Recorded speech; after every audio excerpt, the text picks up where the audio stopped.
must admit, when I first got this, I was a bit suspicious. I was like, where is the magic? Where is the moon? Where are the grimoires? And then had this realisation, I'm a bloody fool. It's like, it's all about healing and, you know, healing trauma of those who historically have been oppressed and cast upon the margins, which is exactly the work that real witches do. And so it's a very useful healing text.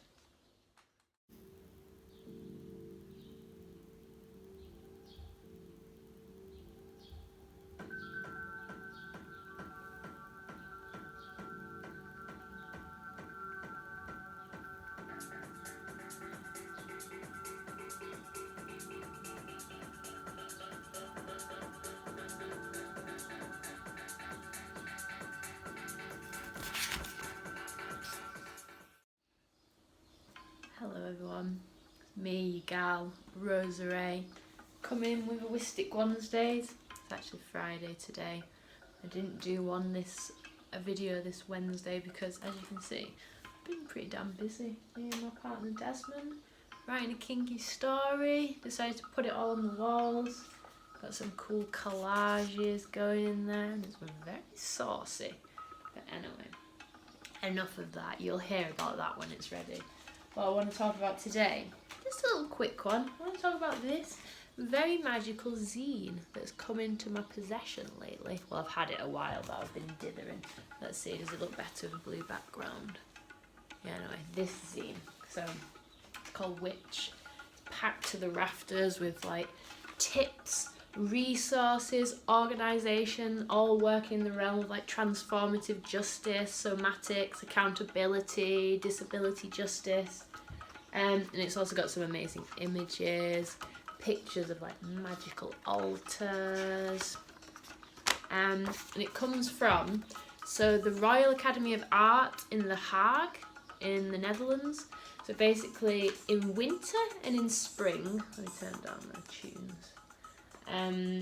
They basically, part of their artistic program is to bring together like a council of witches, so artists and cultural workers who are talking about their own personal practice and social analysis of like how witchcraft is like a liberatory, contemporary, feminist practice. What do they say? Yeah, a liberatory feminist healing practice, and like especially witchcraft, especially appealing to like queer, trans folks, non-binary, gender non-conforming people. So I like this zine because they recognise that the witch stands at the intersection of many struggles. You know, they've got this all-important X and the star, and I like, it's quite refreshing because in this introduction by Erica Spray, which is real powerful, but they basically already critique like the second wave feminists, like the first women in international terrorist conspiracy from hell, and critique their kind of the essentializing nature of the like divine feminine movement, and you know, this kind of like turfy white feminism that was rife in the spiritual and occult circles back in the day. So it already starts on like a good footing, and it's quite radical, and they're definitely like aware, as I said, of all the intersections and looking at how witchcraft is a tool or a resource in like the kind of political struggles relating to, you know, like racism, ableism and sexism and capitalism. However, you know, it comes from an artist, the Royal Academy of Art, and I must admit sometimes I'm a bit like wary or suspicious these days when like artist collectives are using the word witch, because you know at the moment is quite a popular buzzword, and I've encountered a lot of like art history types who just see like witchcraft or witch as just, you know, a discourse or a symbol of feminist struggles, rather than taking actual practitioners and like, yeah, magical acts, not taking them very seriously. However, this is an exception to the rule. They feel like they've got it spot on.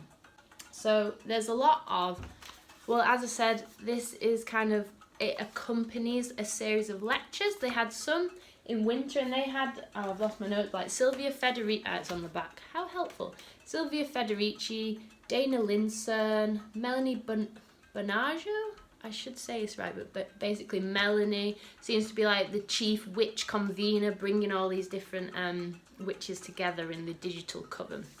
And so in the spring cycle, which this relates to, lots of great lectures and talks. My favourites from Camille Barton, who works with like Afrofuturism and I'm pretty sure psychedelics and dance and rituals in the realm of transformative and healing justice. I really like Camille Barton's talk with Nekem Defo about alchemical resilience. So all the lectures are on the Vimeo page, and I'll link the Instagram for this and then you can find them from there. They also, my favourite part was the opening ceremony, which had my favourite queer mutant witchy Edgar Fabian Frias in it. So also, you know, quotes from Audre Lorde.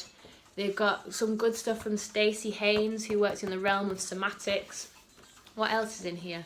There's from Mia Mingus, How to Give a Genuine Apology. They also have like, so a lot of definitions of the lexicon. So I read a few out just so you can get an idea of what's in here. I've lost the page. Oh, but I know what's in there. They've got, for example, transformative justice, disability justice, courageous space, crip time, somatics, somatic abolitionism. So it's a great little read. And why am I telling you this? Well, partly so you can discover their page in the lectures, but also I have an extra copy and it's available in my little Wistic Ones travelling library. So if you want to get your hands, your paws or your claws on this magical text, let me know. I'll come check out my zine stand at Hungry Eyes at the end of July. Here we are. See it in all its glory.